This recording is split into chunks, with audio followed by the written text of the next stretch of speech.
दोस्तों आज निफ्टी ने काफ़ी परेशान किया और आखिरी में हमने जब 26,000 के लेवल को तोड़ा तो काफ़ी एक शार्प मूव आपको डाउन साइड को देखने को मिला जिसमें हम 43 के आसपास तक गए हुए हैं।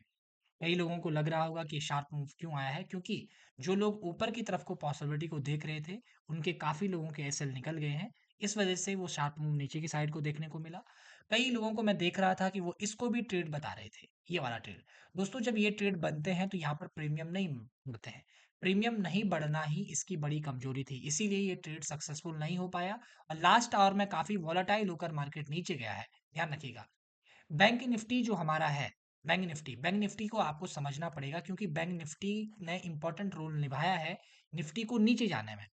आज का बैंक निफ्टी जो आप लोग कंडीशन देख रहे हैं कि हम पहले ऊपर गए थे, कम से कम 250 पॉइंट ऊपर प्लस में ट्रेड कर रहे थे। लास्ट आवर में ये कंडीशन बनी कि हम नीचे की साइड को ब्रेक हुए हैं, जिसकी वजह से हमारा निफ्टी भी नीचे की साइड को चले गया है और निफ्टी ने कहा है कि भाई मैं अपना वही प्राइस एक्शन को कंटिन्यू करूंगा जो नेगेटिव बन रहा है।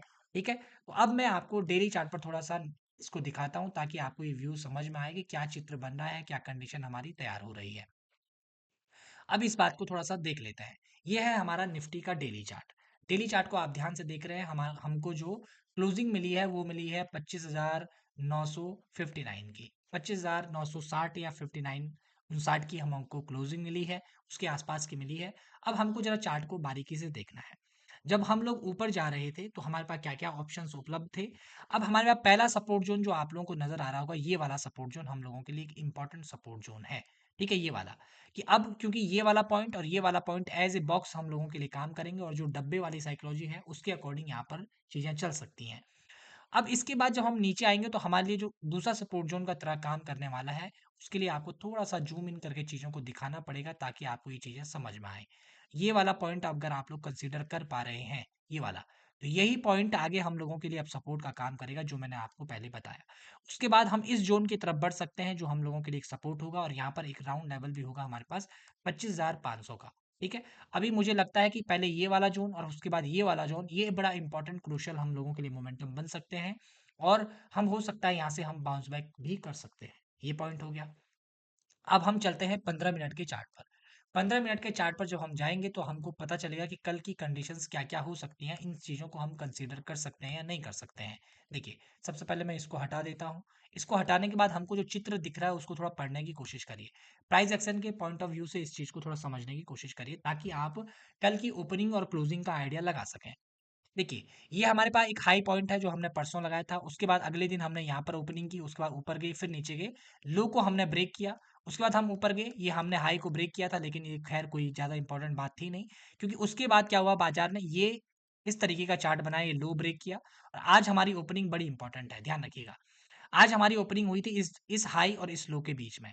परसों का जो प्रिडिक्शन सीरीज़ का आप लोगों ने वीडियो देखा होगा, उसमें मैंने आपको बताया था भाई ये वाला हाई बड़ा इंपॉर्टेंट है।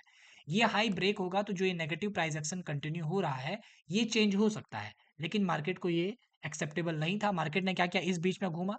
पहले हमने इस हाई को ब्रेक किया, तो लगातार हाई से ऊपर से आप लगातार लोअर ये बनाते हुए चल रहे थे। ठीक है? और ये लास्ट आवर में आपको ये मोमेंटम भी देखने को मिली, काफ़ी वोलेटाइल मोमेंटम थी।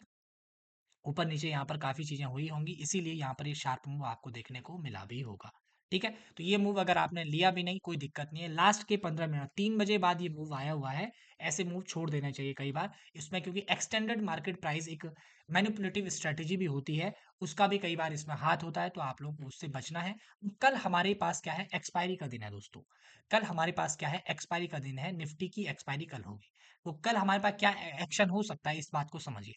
अब ये जो 26,000 वाला जो लेवल है, ये अभी इतना इंपॉर्टेंट बना नहीं। ऐसा नहीं सोचना कि ये अभी 26,000 पर लोगों ने शॉर्ट कर लिया होगा, सेल कर लिया होगा, कल 26,000 के ऊपर जाएँगे तो बड़ी शॉर्ट कवरिंग मोड आ जाएगी, मूव आ जाएगा, ऐसा नहीं होगा।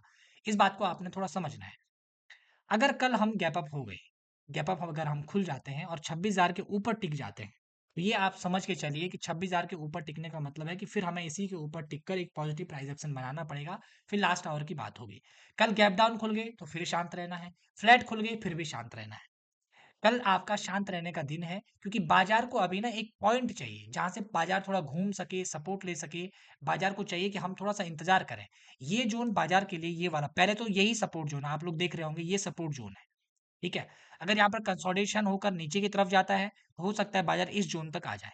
कंसोलिडेशन होकर होकर अगर कोई छोटा सेटअप बनाता है तो आपको कम क्वांटिटी, मिनिमम क्वांटिटी में आप डाउन साइड को देख सकते हैं, क्योंकि एक्सपायरी का दिन है, हो सकता है मोमेंटम और शार्पली नीचे की तरफ को आए और ये 25,800 के आसपास हम सपोर्ट ले सकते हैं। तो आप वो मॉर्निंग की ओपनिंग कल की तय बताएगी। निफ्टी एक्सपायरी कैसी होगी वो कल की ओपनिंग बताएगी, अभी-अभी कुछ नहीं बताया जा सकता है। तो मैं उम्मीद कर रहा हूँ आप लोग को ये चीज़ें समझ में आई होंगी, जो कंडीशंस मैंने आपको बताई हैं, इनको अप्लाई करिए। ट्रेड नहीं करना है। ट्रेड करने के लिए मैं ये आपको चीज़ें नहीं, ट्रेड करने लगोगे तो कभी नहीं सीख पाओगे। पहले आपको चीज़ों को समझना है, जो मैंने बोला है वो अगले दिन चार्ट में किस तरीके से हो रहा है। अब परसों मैंने आपको प्राइस एक्शन का पॉइंट ऑफ व्यू बताया था, आज कितने लोगों ने वो चीज़ें देखी? कि भाई अभी हाई ब्रेक नहीं हुआ, अभी ये वाला हाई ब्रेक हुआ है, क्या हम प्राइस एक्शन को चेंज करने लगे? ये चीज़ें कितने लोगों ने देखी? जो लोग इनको देख रहे होंगे, वो लोग सीख रहे होंगे और जो नहीं देख रहे होंगे, वो लोग ताली बजाते रहिए, है ना? तो मैं उम्मीद करूँगा और ऐसी एनालिसिस के लिए द इनसाइडर को सब्सक्राइब ज़रूर करिएगा। धन्यवाद।